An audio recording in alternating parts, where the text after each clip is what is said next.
If you're a man living in the West, like I've often said, it might be time to go. UK lawmaker wants evening curfew for just men after Sarah Everard murder. Oh man, it's just like if it's not one thing, it's another. Which article should we pick? All right, let's go with Sky News. 6 p.m. curfew. What the hell? That's it. The Sarah Everard, Baroness, who suggested, and of course, it's got to be some geriatric individual, says nobody makes a fuss when, for example, the police suggest women stay at home. There is a difference between a suggestion and then forcing men to stay home or be arrested.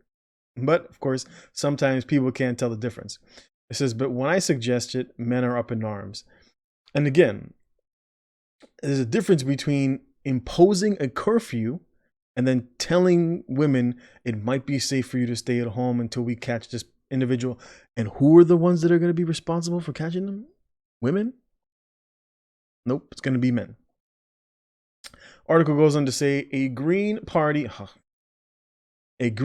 peer who suggests a 6 p.m. curfew for men in the wake of Sarah Everard's disappearance has told Sky News, I just don't think that men understand the pressure that women are under. I was like, what about the men? The men are the ones who are being imposed upon.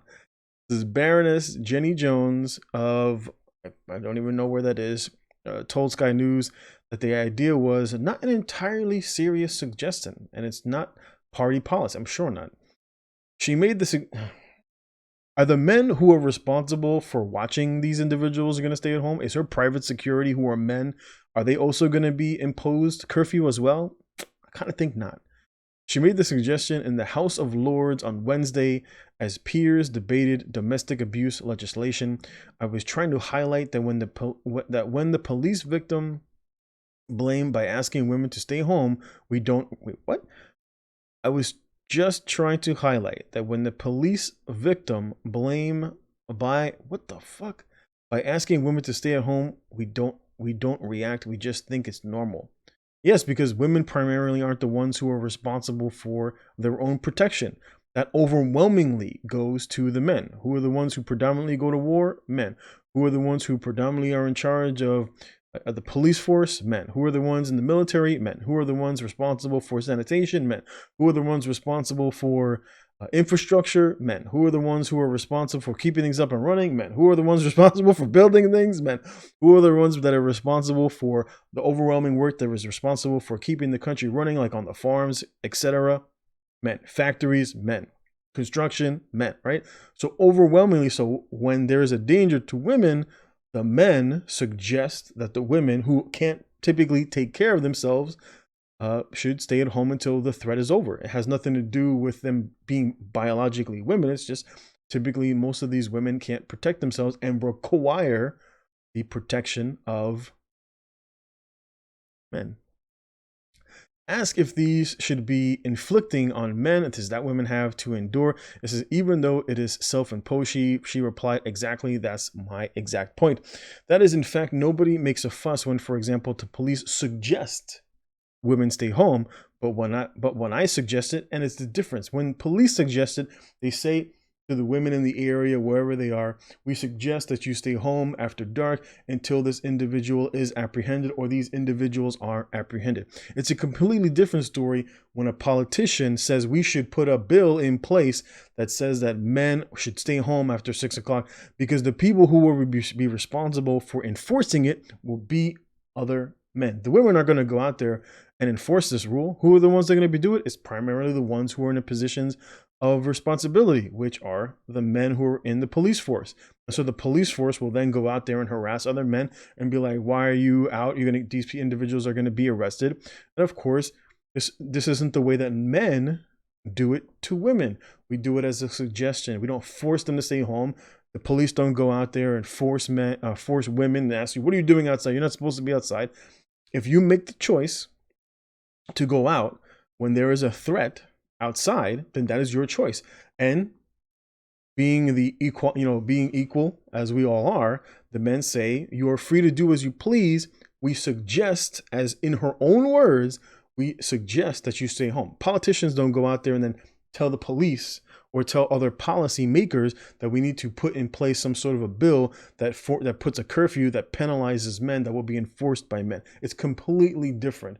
And of course, her being an old geriatric woman who shouldn't even be in the position of authority, this is unfortunately what you get. When you have women in these positions of authority, this is what you get. They try to pretend like their impositions upon other individuals are equal, but they're clearly not. It says, in fact, let's go down here. It says, as Baroness Jones added, if this has sparked intense scrutiny, I'm really happy. And I don't doubt that, because women love controversy. I should say some women love controversy. She said that misogyny should be made a hate crime, adding that, well, tell that to the men who are responsible for protecting you. All those security guards that you pass through on your way to Parliament, let them know, hey, you should be a hate crime. We don't need you. And then put women in that place. All those men that are out there that are responsible for shouldering their rifle, tell each and every one of them, you can stay home and we're going to fill your spot with a woman, and just wait and see how fast that country gets taken over by a group of men. But hey, this is what people want to do. Have at it. It's only a matter of time. For those, it was an interesting article showing how countries who want to be superpowers, like China, are pushing for masculinity. And the reasoning behind it in the article that I read in that video was primarily for that reason. They said, if our country gets taken over, all these weak, emasculate men, they ain't going to protect us. They're frail and weak. If the barbarian is at the gate, what the hell are these men going to do? They ain't going to do shit. Because this is exactly what happens. But during times of tribulation, typically what happens is the people look around, and say, where are all the men? Who are the ones that are going to come to our protection? It's going to be the women, because it ain't going to be me, that's for sure. And that's why overwhelmingly men like me realize that there is no point in offering any sort of protection, because then when you do, this is how you get viewed as a misogynist, and you should be viewed as a hate crime. It says all men can help stamp it out of society.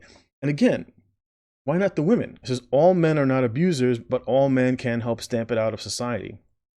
And it's just maddening that women like this want men to be responsible for their safety. They want men to be responsible for keeping the country in order. They want men responsible for building everything, for maintaining everything. And then after we've done that, they want to push men out of society. And this is why overwhelmingly in countries like this, if you're a man and you have a skill, go to another country. Go to another country where you will be appreciated, where that country in particular does follow a more patriarchal society, and let these countries go their own way. If that's the way that you want to go, just like that movement, or it's not even a movement, it's more of an ideology of men who don't want to go that route that society keeps trying to push us in. We'll go our own way and you go yours.